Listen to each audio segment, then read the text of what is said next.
कानून क्या कर रहे हैं कि अब उन लोगों को क्या होगा? फांसी ही होगा, फांसी ही होगा।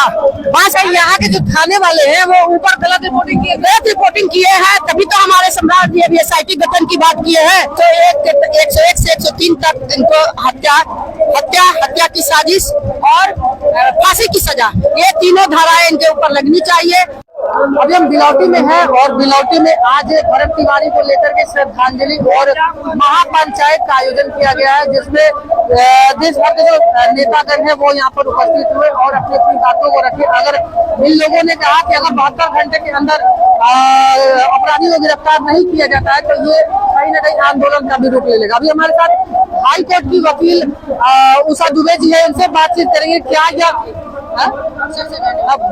बक्सर की रहने वाली है उषा दुबे जी, हाई कोर्ट की वकील है, ये यहाँ पे उपस्थित है, महापंचायत में आई हुई थी। क्या कुछ अब होगा इस मामले में?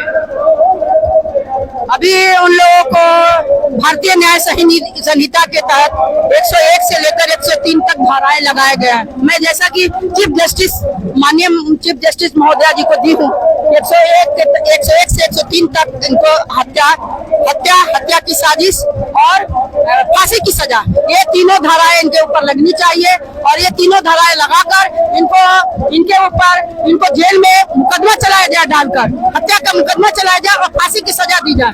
क्यों उसको मौत की सजा नहीं होगी तब तक हम लोग का यह आंदोलन चालू रहेगा, क्योंकि एक समाज सेवी लड़का जो गरीबों के लिए, निम्न वर्ग लोगों के लिए वो लड़ाई लड़ रहा था, उसका कोई भी क्राइम रिपोर्ट नहीं है, कोई रिकॉर्ड नहीं है कि वो क्राइम किया हो, कोई लड़की को छेड़ा हो, किसी का जमीन पर कुछ किया हो, किसी को डिस्टर्ब किया हो, ऐसा कोई रिकॉर्ड नहीं है कि वो क्राइम किया हो, कोई लड़की को छेड़ा हो, किसी का जमीन पर कुछ किया हो, किसी को डिस्टर्ब किया हो, ऐसा कुछ भी नहीं है।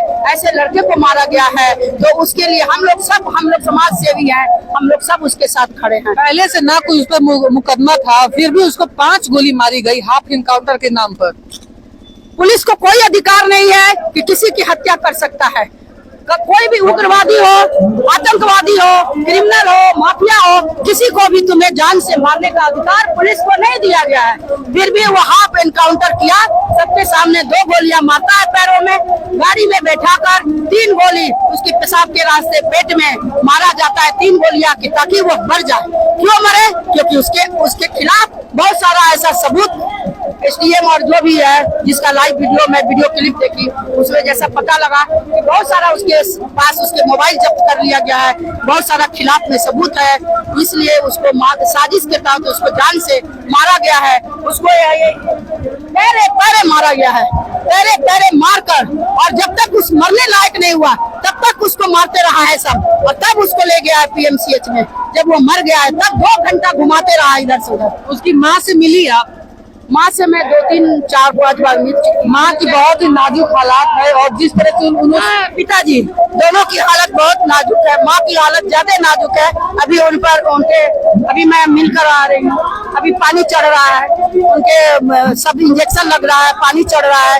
माँ का हालत कैसे नहीं नाजुक होगा?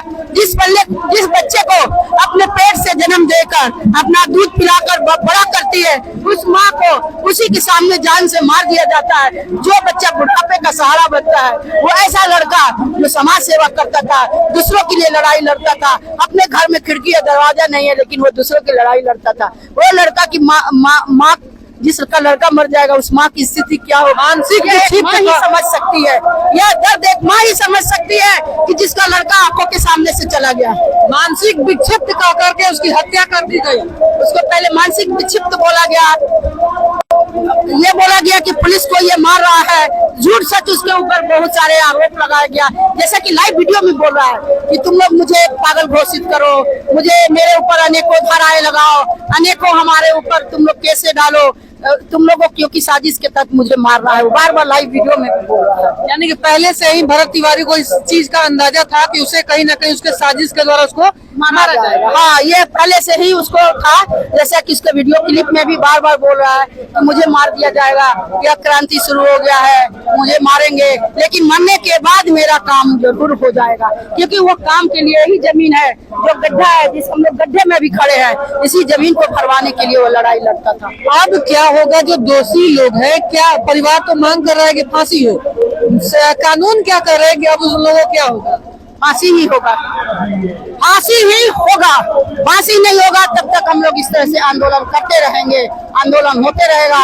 कार्रवाई ये रुकने वाला नहीं है। भरत तिवारी को जब तक न्याय नहीं मिलेगा तब तक हम लोगों की कार्रवाई रुकने वाली नहीं है, न रुकेगी। अभी आपने फिलहाल में एक अपील दर्ज की है हाई कोर्ट में। चीफ जस्टिस, माननीय चीफ जस्टिस महोदया के पास मैं एक पिटीशन डाली हूँ कि अभी बताई थी मैं कि भारतीय न्याय संहिता 101 से 103 के तहत मर्डर की साजिश और फांसी की सजा, ये तीनों धाराएं उस पर लगनी चाहिए। उन लोगों पर जो इसमें संलिप्त है उनका नाम पब्लिश होना चाहिए, जो संलिप्त है उनका नाम पब्लिश होना चाहिए और उन लोगों को फांसी की सजा होनी चाहिए। 1 करोड़ मुआवजा मिलना चाहिए इन लड़के को।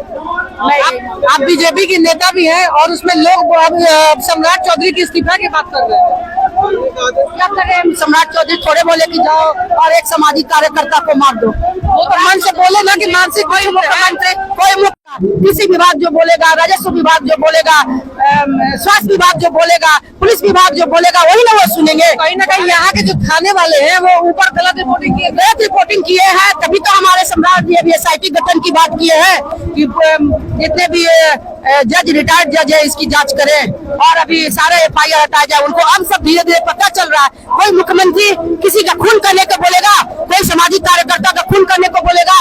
हमारे मुख्यमंत्री ऐसे नहीं है कि सामाजिक कार्यकर्ता का खून करने को बोलेंगे, लेकिन पुलिस ने, क्योंकि यहाँ के जो भोजपुर का जो पुलिस प्रशासन और जो भी प्रशासन था उसके पास उसका सबूत था, इसलिए उसने साजिश रचा है। और किसका किसका हाथ है ये जांच का विषय है कि किसका किसका हाथ है और कौन कौन इसको साजिश के तहत मारा। न्याय नहीं मिलेगा तब तक आप इसके साथ खड़ी रहिएगा? बिल्कुल खड़ी रहूंगी। धन्यवाद।